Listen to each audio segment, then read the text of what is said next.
This is Jake's Paul's story on looting.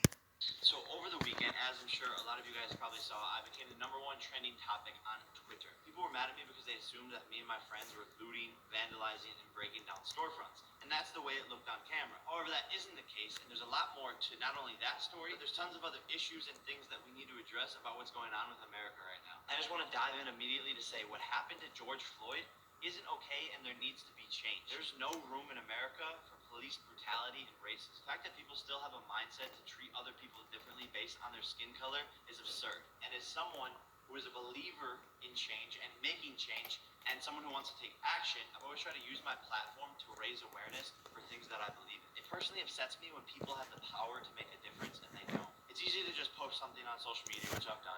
It's easy just to donate to a cause, which I've done. I'm the type of person who wants to be ground floor and involved in the change firsthand. And this situation to me felt no different from when I went down to help with the hurricanes in Houston, to when I went to Parkland, Florida to be ground floor with the students there after they had a horrific school shooting. Since I was a kid, I've constantly volunteered for organizations, donated to charitable causes, and wanted to be involved in my community. And this George Floyd tragedy wasn't something that I could just look past. As being a filmmaker and someone who documents virtually everything that happens in my life to be able to share it with the world, I wanted to use my platform and film what was going on and what is going on in our country as we speak to be able to share and spread the message to the world and raise awareness that we shouldn't just be standing there doing nothing. So when we heard that there was protests that were going to be taking place in Arizona, we wanted to be involved and show our support. The story of what happened is actually pretty simple, and it was twisted and exploited by the media to be something that it wasn't. Right around 10 p.m. when the protests were supposed to be starting, we followed people to where everyone said that the protests were happening. As we started to walk down the street, we were blown away by what we were starting to see. The first thing I saw was when I looked to the right and saw that the side of a mall window had been completely shattered.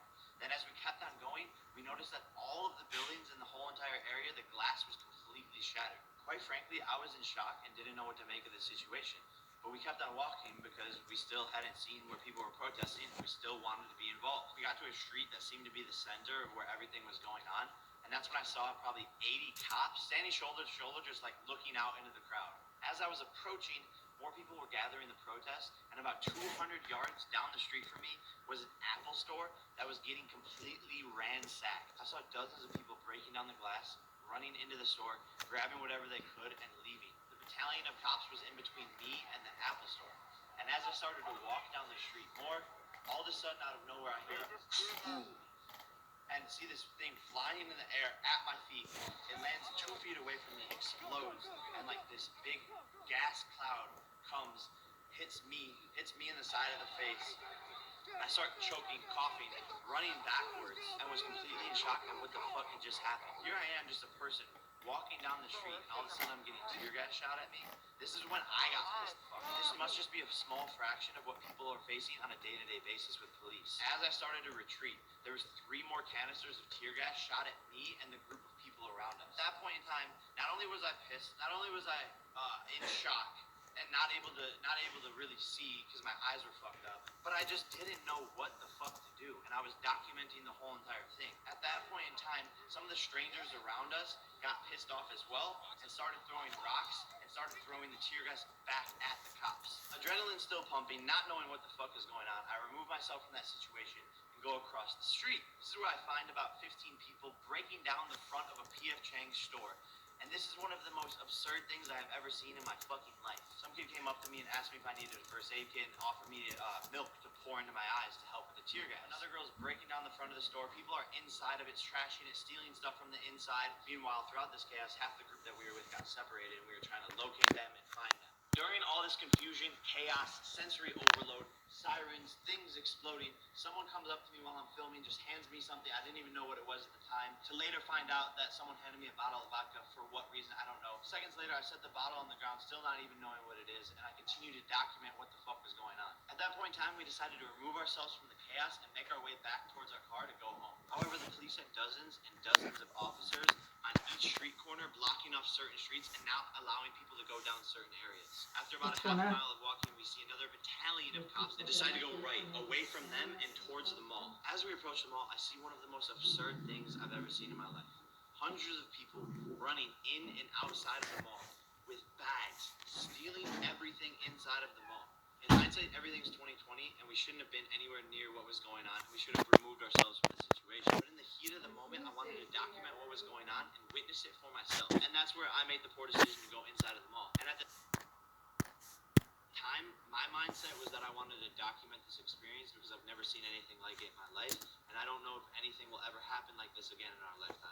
I'm just here to document it. I'm not doing nothing. First of all, the vandalism and looting isn't helping spread the proper message. It's making the whole entire situation worse because it creates this loop and effect of more hatred and more crime. There has been peaceful protests, and that just hasn't worked. That hasn't gotten the message across. But we are a young generation with social media, and we are powerful, and our voices are powerful. And together we can make a difference. I don't have the answers. I don't know if anyone has the exact answers, but I don't think looting, vandalizing, and breaking people's property is the way to go about this. What I do like is the accountability that this generation holds other people to. We can, with our voices, get an officer arrested for killing someone in a tragic way. We did that. We accomplished that. We can't start to focus on the district attorneys that are in office, the sheriffs, the chiefs of police. We can make a difference through voting the proper leaders into our government. This is what's happening. This is our America.